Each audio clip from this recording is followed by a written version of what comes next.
Boa tarde, gente. Tudo bem?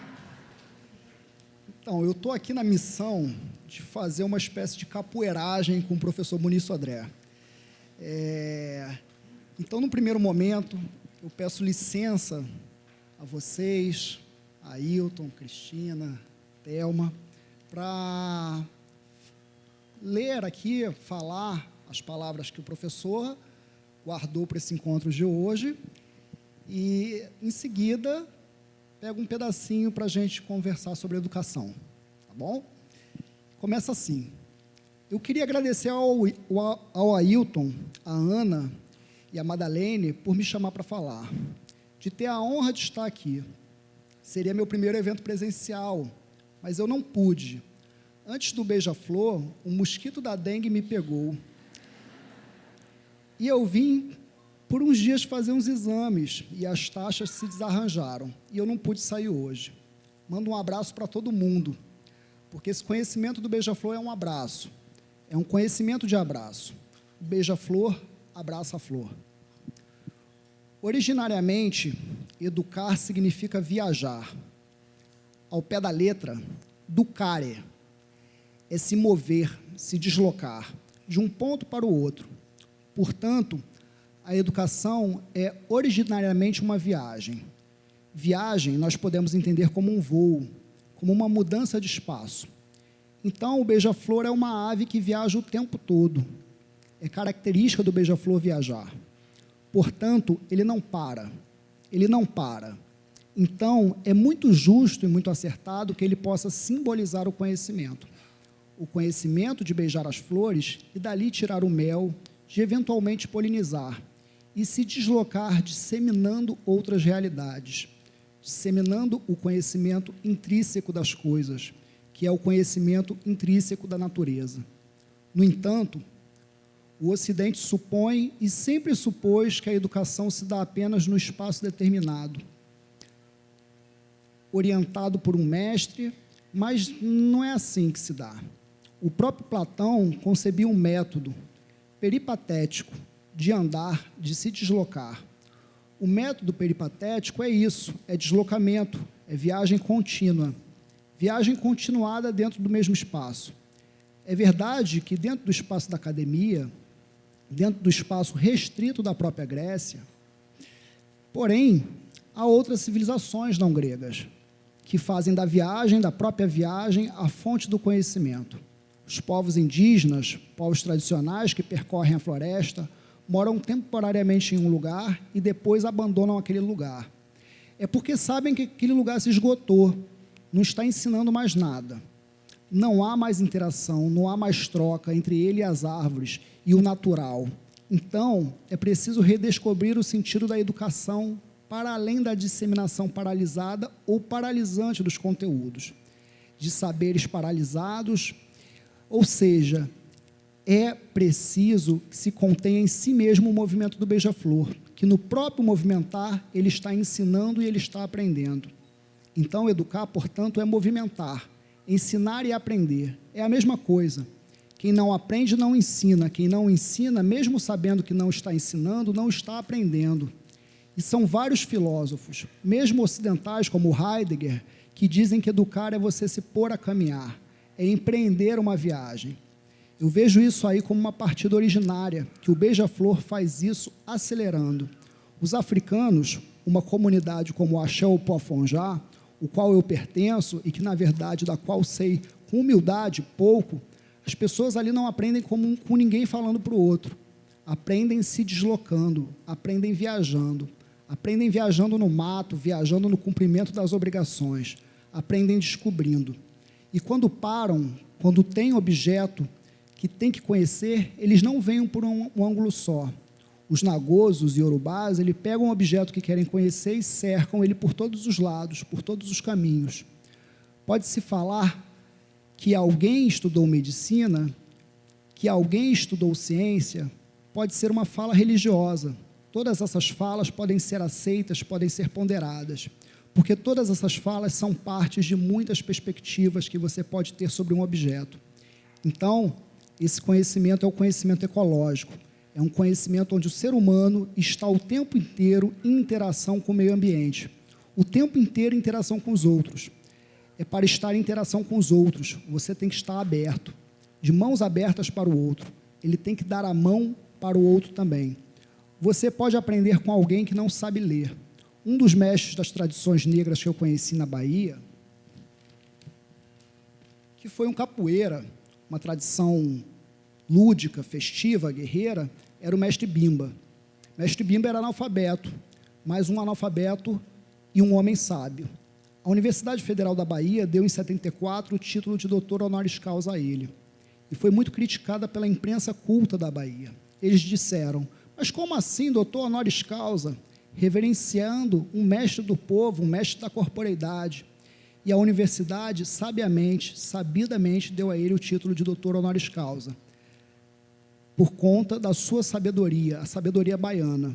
Então, vejam só, quando você vai recolhendo esses fragmentos, esses exemplos que vêm do terreiro, que vêm da capoeira, que vêm do samba, que vêm do maracatu, que vêm do jongo, cada um desses saberes divertidos e lúdicos, que nós pensamos, talvez, que só é divertimento, esses saberes, na verdade, são organizados, incorporados como instituições. São instituições populares, de transmissão de saberes, de transmissão não organizada do saber, mas uma transmissão institucional que formam pessoas. Com o passar do tempo, as pessoas vão vendo que aquilo são formas institucionais de aquisição, de transmissão do conhecimento.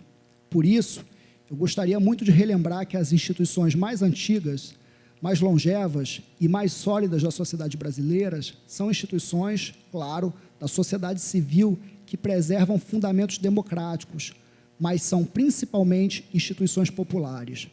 As instituições populares são longevas, elas são sólidas, não são apenas festa, não são apenas festividade, elas são como o beija-flor, polinizadoras e transmissoras. Muniz Sodré.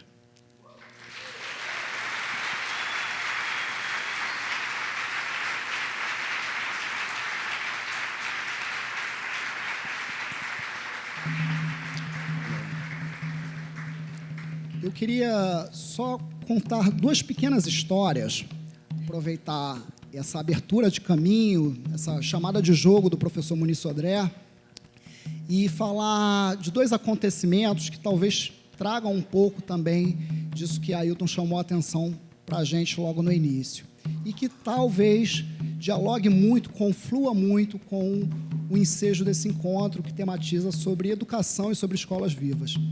E aí, Ailton, uma vez eu estava conversando com uma criança, e a criança me perguntou assim, essa criança devia ter uns 7 anos, no máximo, e ela falou, vem cá, Luiz, você é professor, não é? E eu falei, sou. E você é professor de qual disciplina? E eu tive dificuldade de falar para a criança, porque a minha cadeira na universidade é Educação, Linguagem e Conhecimento, que é a cadeira da Psicologia da Educação, e eu não ia falar isso para a criança. E ela já emendou de cara assim, você é professor de matemática, português, história, o que você dá aula? E minha falta de molejo, eu olhei para a cara dela e eu tentei emendar alguma coisa, eu falei assim, eu sou professor que dou aula para outros professores. E a criança, como se fosse uma rasteira, a entrada dela, ela falou assim, tu é professor de professor, então, né? Então, vem cá, já que tu é professor de professor, me explica uma coisa, eu quero que você me diga, não pode demorar não, como é que é a escola que você acha que devia existir? Sua escola dos sonhos. E aí, eu já tinha caído uma vez na pernada, e eu de bate-pronto falei, a minha escola tem 2 coisas que são indispensáveis, que não podem faltar. É ela, e quais são? Aí de cara eu falei assim para ela, Ailton, a minha escola não pode ser habitada somente por humanos. As professoras, os professores não poderiam ser somente humanos. E ela falou assim, vem cá, que escola é essa? Você está querendo me dizer que agora a gente vai ter que ter aula com alienígenas? E eu achei curioso o fato dela ter buscado os alienígenas, né? E eu falei assim, não, eu nem pensei neles, mas poderia ser. Eu estou falando de ter aula com planta, de ter aula com bicho, de ter aula com olho d'água, de ter aula com o que se passa no momento, até mesmo com as outras crianças.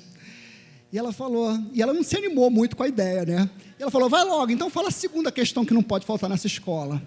E eu falei, na minha escola, as avaliações, ela falou, mas vai ter avaliação? Eu falei, óbvio que vai ter avaliação. mas na minha escola as avaliações seriam mobilizadas pela capacidade de fazer perguntas, e não por dar respostas. E ela me olhou assim, me deu uma mirada no olho, aí eu te falou assim, eu tenho certeza que essa escola seria o maior sucesso, porque nela nenhuma criança seria reprovada, todas fariam maior sucesso, nós seríamos as mestres. E eu dou aula numa universidade do estado daqui do Rio de Janeiro, mas num campus da Baixada Fluminense, em Duque de Caxias. E uma universidade que tem uma faculdade de educação lá, majoritariamente as minhas estudantes são mulheres pretas, adultas, assim, com muita experiência de vida, mães e já professoras, né, que estão ali atuando no ensino básico e estão buscando fazer o ensino superior. E a nossa faculdade tem um quintal, onde tem de tudo um pouco. E um dia, eu estou vendo uma senhora entrar por uma porta da faculdade, passar por um pé de boldo, e ela cata algumas folhas e está saindo pela outra porta. E eu achei curioso, apertei o passo e emparelhei com ela. E aí era uma segunda-feira, eu queria puxar assunto, eu fui na cara de pau e falei assim, ei, essas folhas aí são boas para curar ressaca, né? E ela falou assim, ora, é ótimo para ressaca, mas não é bom só para isso, é bom para mais coisa. E eu falei, e é bom mais para quê?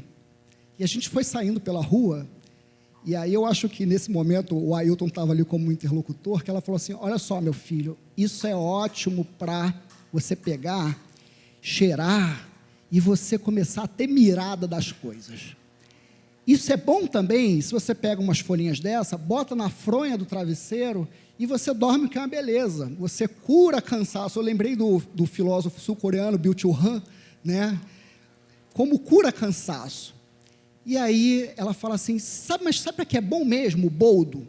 É bom para recuperar sonho. Você bota isso na fronha, dorme, acorda, dorme de novo, e você recupera sonho.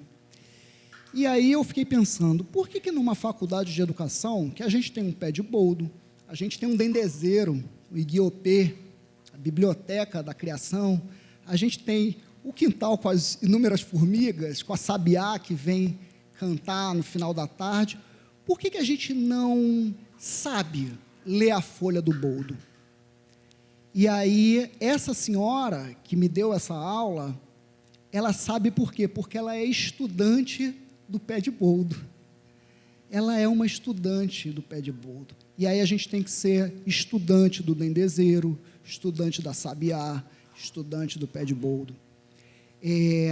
Há algo que eu acho que é fundamental para a gente pensar em educação, que educação é um fundamento da vida. Educação está radicalizado na vida.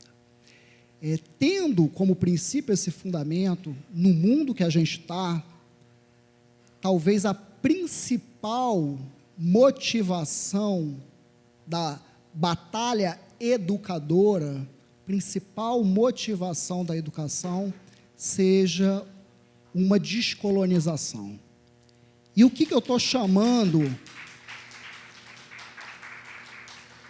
como descolonização? De fato, entender que precisamos de corpos que vibrem, que joguem, que dancem, que cantem, que sabem rezar, sabem invocar, sabem despertar a espiritualidade que está na flor do boldo, na folha do boldo, que está no dendezeiro, e que possa, talvez, nos possibilitar uma desaprendizagem do cânone. Então, educar tem muito mais a ver com fazer perguntas, com uma espécie de negaça existencial, no sentido de não se submeter àquilo que foi projetado para nós como único caminho aqui. A tarefa da educação, no meu ponto de vista, tem sido essa. E é nesse sentido que eu encerro aqui a minha fala, colocando mesmo a dimensão de que é um fundamento da vida e, por isso, um fundamento corporal que transborda e deságua. Muito obrigado, gente.